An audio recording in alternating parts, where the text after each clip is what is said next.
हल्दीरामचे आलू भुजिया तर सर्वांनीच खाल्लेले असतील, पण त्यापेक्षाही परफेक्ट आलू भुजिया आपण घरी बनवणार आहोत.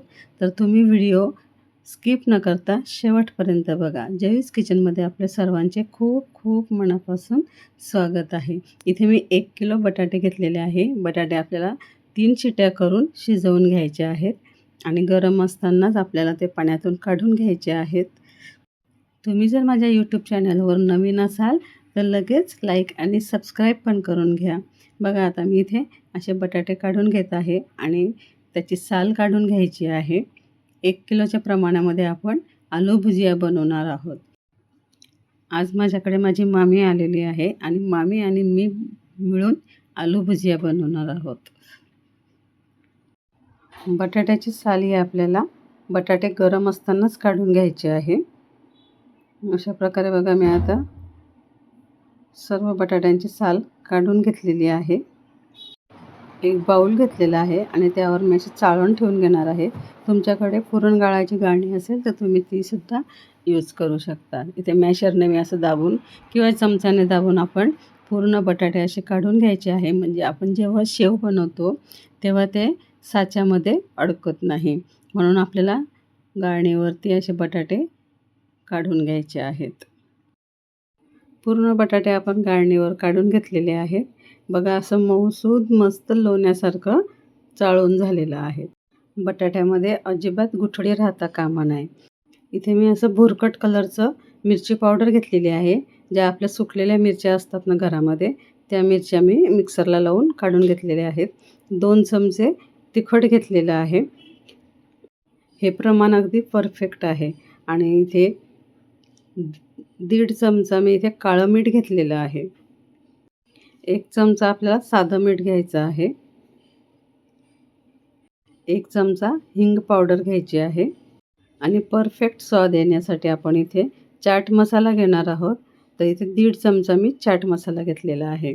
आता बेसन पीठ इथे मी एका बाउलमध्ये काढून घेतलं आहे. बेसन पीठसुद्धा आपल्याला आधी चाळून घ्यायचं आहे आणि मावेल तसं आपल्याला थोडं थोडं असं पीठ घालून पीठ मळून घ्यायचं आहे.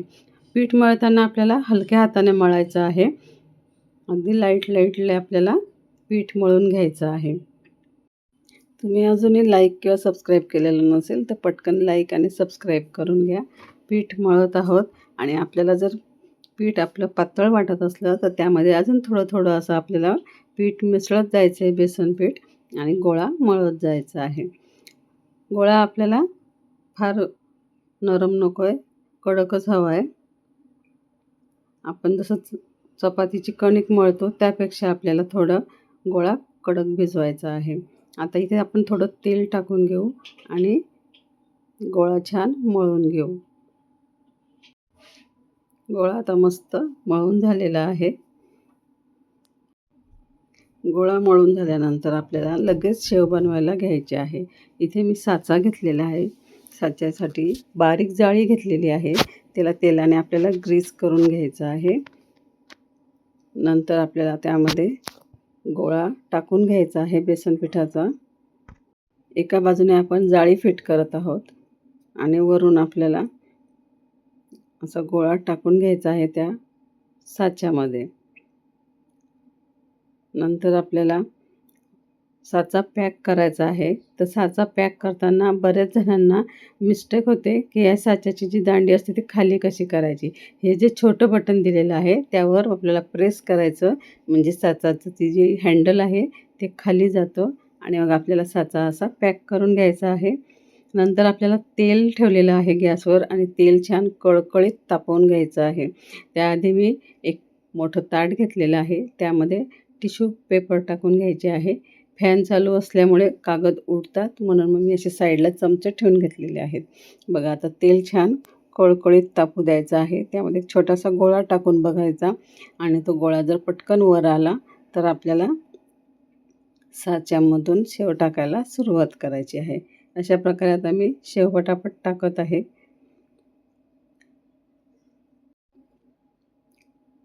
कढईमध्ये मावेल इतका आपल्याला फिरवून घ्यायचं आहे आणि मग त्यावरचे जे बबल्स कमी झाले की आपल्याला झाऱ्याने पलटी करून घ्यायची आहे.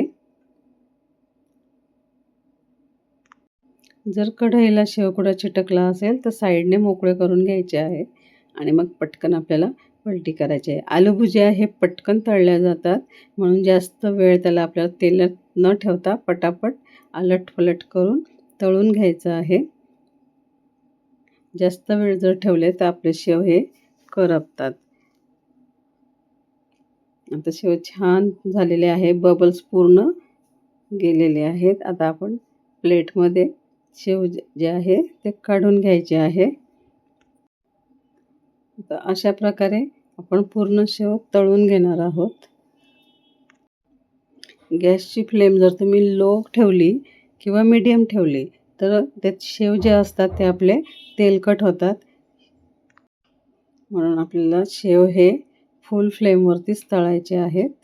बघा मस्त असे आपले आलू भुजिया आता तळले गेलेले आहेत. अशा प्रकारे आपल्याला संपूर्ण शेव तळून घ्यायचे आहेत.